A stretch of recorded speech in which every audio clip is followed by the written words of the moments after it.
E pū ngana ana ngā kai mai moa I te whakataetae te matatini a tērā tau ki te kimiranga awatea I Wainganui I tētahi o ngā hōtēra o tautahi me tētahi o ngā kapahaka o te tai tokerau.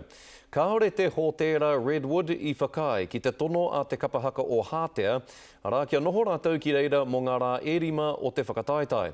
Tērā te whakapai naene e rere haere ana he whakatau kaikiri tērā nā te hōtēra.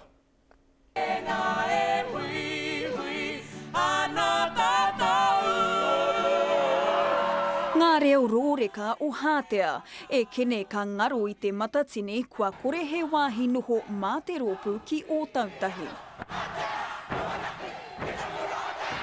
Taka mai ki ngā rā oki kua huri, koinei te wāhi I whakapono ka noho a Hātea a te rā pōtū te rangi. Nā wai rā ka whakairi amu ōpaki te ūpoko o Hātea ki runga pukamata I Nanahi. Tuia ki te riri ka rangona I ngā kōrero ko te wero ki te komiti whakahaere I kapo I ngā mata. Me te whakahau he whakakahoretanga no te hōtēra I runga I te kaikiri ki te Māori. If what you're saying is true, and the Motelia has turned down this kapahaka group because they're Māori, then that's outrageous and that needs to be exposed. Aha kua he amu ōpaki I tae ki ngā mata o ngā ūpoko o te Waipounamu. So Mark Solomon and I went to the Redwood Hotel. The conversation that took place was about it being an error and that he himself was going to contact Hātea. He oi kai te tatari tonu rātau kia Hātea. It's about looking for a solution for Hātea.